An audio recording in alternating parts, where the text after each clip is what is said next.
तो बच्चों next question जो था आपका था 51 सपोर्ट मटेरियल का 51 क्वेश्चन। तो आप इस क्वेश्चन का वेट भी कर रहे होंगे, तो स्टार्ट करते हैं टाइम वेस्ट ना करते हुए। तो यहाँ पर आपको गिवन जो है, एक्चुअल में गिवन जो है यहाँ पे x इक्वल्स टू 2y है, और दोनों चीज गिवन है, ये भी गिवन है और ये भी गिवन है। अब हमें फाइनली फाइंड आउट करना है y की पावर y की वैल्यू कितनी होगी। तो सॉल्यूशन में जरा देखना, जो हमारे पास सिचुएशन है वो है 9, 3 की पावर 2x, 3 की पावर x, 3 की पावर x माइनस 2 अपॉन में 2 equals to 360। As it is मैंने यहाँ पे लिख दिया। अब जितना बेस्ट हो सकता है इसको ओपन कर लो। 9 को अगर मैं फैक्टराइज करके एलसीएम वे में लिखता हूँ फैक्टर में, तो ये 3 की पावर 2, 3 की पावर 2x, और यहाँ पे बच्चों जरा देखना 3 की पावर x, अगर सेम बेस हो तो पावर क्या हो जाती है, ऐड, तो x प्लस x माइनस 2। अब यहां तक करने के बाद अपॉन में 2 एज इट इज 360। यहां पर भी आप देख सकते हो बेस बराबर हो तो पावर क्या हो जाएंगी, ऐड। अब यहां पर ये डिजिट और ये डिजिट मैंने लिखा, पर ये 2 यहां से गायब है, इसका मतलब ये गायब नहीं है, इसका मल्टीप्लाई जिसको हम प्रोसेस करते हैं 71 को इन सबसे मल्टीप्लाई कर दिया मैंने, तो ये हो गया आपके एवरेज, क्योंकि 1 की वैल्यू से किसी को भी मल्टीप्लाई करते हैं तो सेम आता है। और यहाँ पे कितना आ गया आपके पास 720। आई होप यहाँ तक समझ में आ गया होगा। तो नेक्स्ट पार्ट में देखिए इसका क्या होता है आपके।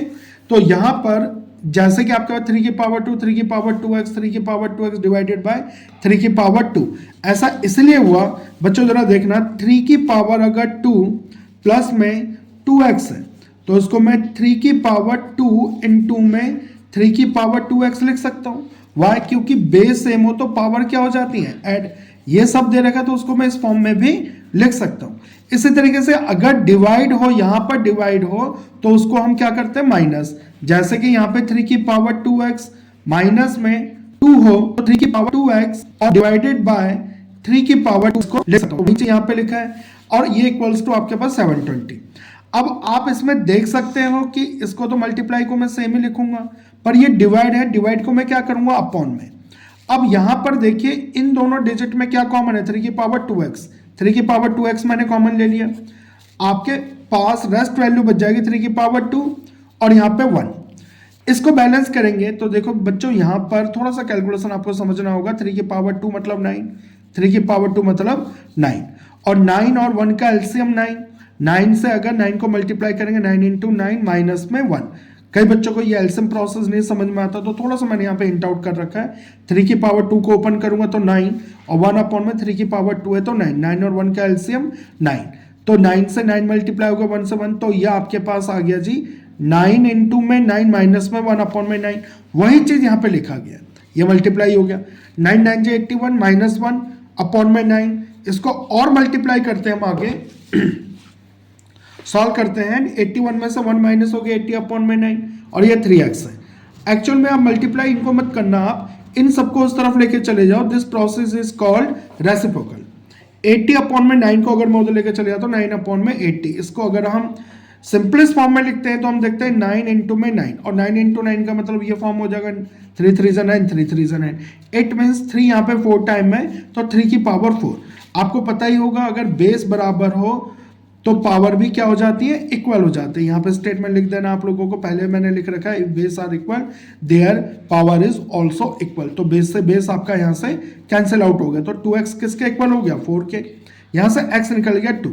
यहां तक करने के बाद आपको इसमें फाइनली फाइंड आउट करना है y, और हम निकाल के बैठे हैं x।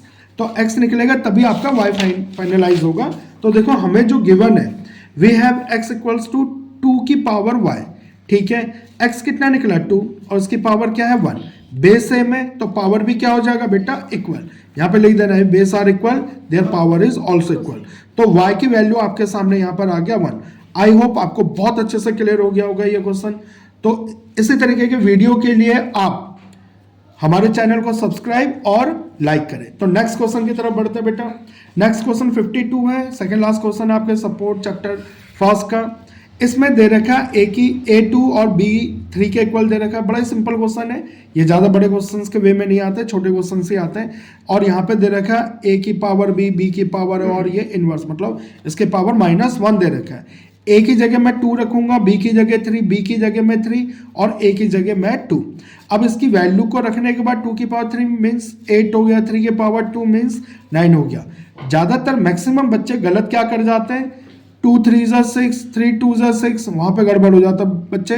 2 की पावर 3 का मतलब 2 को 3 टाइम ओपन करना है, 2 इंटू 2 इंटू 2, तो ये हो गया आपके पास 8, एज इट इज 9। अब यहाँ पर ये इनवर्स है, 8 और 9 कितना हुआ 17, इसकी पावर -1, आपको पता ही है माइनस को कभी भी पॉजिटिव में लेके आता है तो रेसिप्रोकल हो जाता है, तो आपके पास आंसर आ गया 1/17। तो अगले क्वेश्चन की तरफ बढ़ते हैं, क्वेश्चन नंबर 53। ये क्वेश्चन अगर थोड़ा सा हम तरीके से करें तो बड़ा ही इजी है, पर इसको प्रैक्टिस में बहुत बार करना पड़ेगा बच्चों आप लोगों को। तो जरा स्टार्ट करते हैं क्वेश्चन। आपको गिवन क्या है, A B plus B C plus C A 0, और आपसे कह रहा है find the value of this, ठीक है। अब जरा ध्यान से सुनना, जो आपको दे रखा है A B plus B C plus C A, इसको 0 के इक्वल रख दिया। अब इसमें से ना सबको आप सेपरेट कर लो, ए बी को अगर मैं ये रहने दूं तो बी सी और सी उधर आके क्या हो जाएगा माइनस का, as it is B C को अगर मैं ये रहने दूं तो ए बी और सी उधर आके क्या हो जाएगा माइनस का। ऐसे ही हमने यहाँ से सी ए को भी सेपरेट कर दिया, equation first, equation second, equation third. यहाँ तक क्लियर हो गया होगा आप लोगों को। तो हम अपने क्वेश्चंस पे आते हैं। एक्चुअल में क्वेश्चन कह रहा है कि इन सब की वैल्यू बताओ क्या होगा। 1 में ए स्क्वायर माइनस बी सी, तो बेटा ए स्क्वायर की जगह ए स्क्वायर, इस बी सी की जगह मैं माइनस ए बी और माइनस सी ए, इस सी ए की जगह भी मैं ए बी और बी सी माइनस का रखूंगा। जैसे कि ये जो है आपका देख सकते हो, ये जो है आप देख सकते हो, इनकी जगह वैल्यूज रखी जा रही है, ठीक है। और एक चीज की गलती मत करना, इस सब को ब्रैकेट में जरूर रखना, ब्रैकेट नहीं रखोगे तो माइनस प्लस में गड़बड़ी हो सकती है, क्योंकि माइनस अंदर इंट्रोड्यूस होकर साइन को क्या कर देगा, चेंज कर देगा। माइनस अगर अंदर इंट्रोड्यूस हुआ तो ये सारे किसके हो गए, प्लस के। माइनस अंदर इंट्रोड्यूस हुआ प्लस के, माइनस अंदर इंट्रोड्यूस हुआ प्लस के। यहाँ पे लिख देना from equation first, second and third. भाई बीसी की जगह हमने वैल्यू रखी ना, और सी ए की जगह वैल्यू, और ए बी की जगह, तो आपके पास कुछ सिंपलेस्ट फॉर्म आ गया। और इसमें भी आप चेक करिए इनमें क्या कॉमन है। इनमें आप देखो ए सब में ए कॉमन है, तो ए मैंने कॉमन ले लिया तो आफ्टर वैल्यू ये बचा। इनमें बी कॉमन था, देख सकते हो बी बी बी, तो बी कॉमन लिया, आफ्टर वैल्यू ये बचा। इनमें सी कॉमन था, आफ्टर वैल्यू ये बचा। देन अगर मैं इन सबको कॉमन लेने के बाद देखता हूं ए बी सी सब में भी कॉमन है, ए बी सी को मैंने कॉमन ले लिया।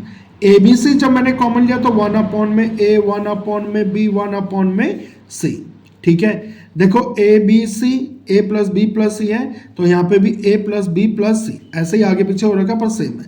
अब हम देखते हैं, ये जब a प्लस बी प्लस सी हमने कॉमन ले लिया बाहर 1 में, तो आपके पास रेस्ट वैल्यू ये बचा। अब इसके आगे करना क्या है, a b और c का आपको एलसीएम लेना है। कई बच्चों को वेरिएबल में एलसीएम लेने में दिक्कत होती है, मैं थोड़ा सा आपको समझा दूं।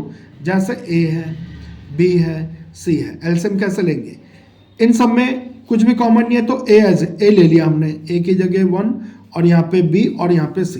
ये सीखने वाली चीज़ है, जरा ध्यान से देखना। आयुष जरा ध्यान से देखो बेटा, यहाँ पर क्या ले लो b, तो 1 की जगह 1, इसकी जगह भी 1 और c, as it is c अगर कॉमन ले लोगे तो आपके पास a b c, a into में b इंटू में c कॉमन आ जाएगा, एलसीएम आ जाएगा, जो कि a b c कहलाएगा, ठीक है। तो a b और c का एलसीएम a b c होगा। आई होप आपको अच्छे से क्लियर होगा। अब ए बी सी जब मैंने कॉमन ले लिया तो अब जरा यहाँ पे ये भी समझना, कॉमन लेने के बाद अंदर की वैल्यू कैसे बचेगी।